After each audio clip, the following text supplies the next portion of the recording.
Mike, one year in as Chargers head coach, how much easier is this process now that you've had the combine with your coaching staff and with your general manager? Well, now we know what to expect. It's a little easier coming here, understanding how the day-to-day is going to work. And, Tom and I have had a year together, so we've learned a lot about each other and, how we want to do things. So it's not the first time anymore.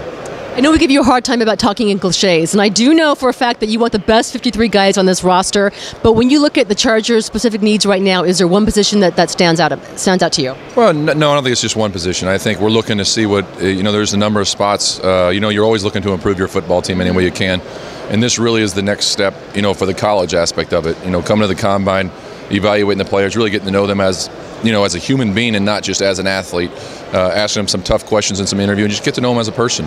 And then, we get into the free agency part. So, we have a good idea, of some things we want to get accomplished this offseason. We'll do the best we can to do that. How important to you is the interview process, the one-on-one time that you do get with certain prospects? Well, I think it's important you get to know the person a little bit and, ask some questions, maybe get some questions answered that, maybe someone made a bad decision at, one point or another, in college. And, players are young. They're going to make some poor choices in life. And that's part of life. But you want to get those questions answered, say, okay, what exactly happened? Let them tell you, from their perspective what happened, and really just get to know them as a person.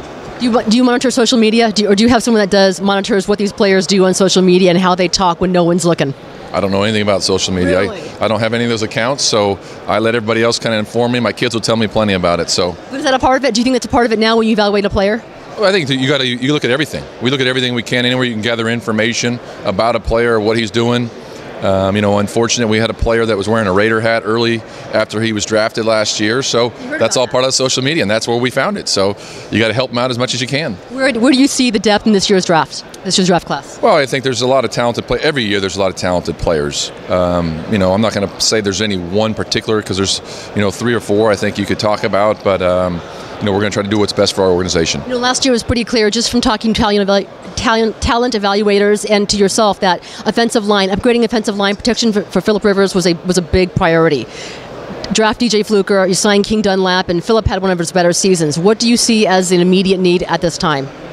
Are you asking about the offensive line, or who are you? Asking about anything, not offensive line specifically, but the entire team. There's more than one need we're looking at, and I think every year, every team's in that spot. We're trying to improve our football team any way you can. So, we have a wish list, without a doubt. Every organization at this point in time has a wish list, but, that doesn't always happen. There's going to be a player or two on your own team you want to try to re-sign. Sometimes that doesn't happen. There's guys in the free agent market you're trying to go after. You don't get them. So, we're going to get the best guys we can to help our football team win and build as much depth for the organization and see what happens. You cannot speak about your team or have a post-game press conference or a Wednesday presser without speaking about how valuable Nick Hardwick was to your team. Have you had a chance to speak with him since the season ended about his future plans and if he plans to return to the team this season?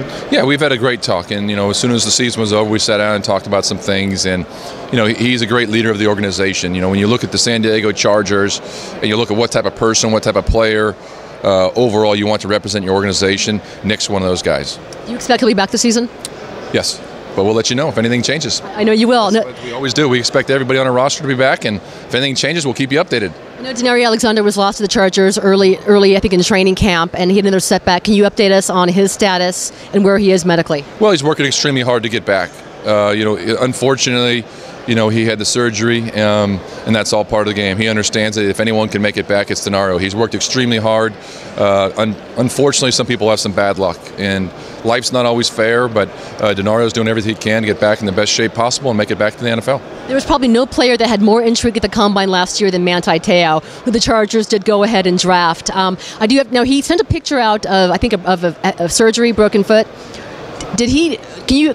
How long did he play without injury? I mean, is this something that really that hampered him the entire season? Well, I think everyone has injuries during the year, and Manti did a great job of fighting through whatever he had throughout the year and played hard. So, I'm not a doctor, and we do whatever's best for the football team, and James Collins and the staff do a great job of preparing those players, and you play the healthiest guys you can get on game day. So he did a great job, and looking for him to have a bright future. Last question I'm going to ask you about then is Michael Sam. He seems to be the main topic at this year's Combine. Your quarterback was on our show a couple days ago, said, all we care about, if he can help us win, that's all we care about. We do a good job of handling what could be perceived as a distraction in the locker room.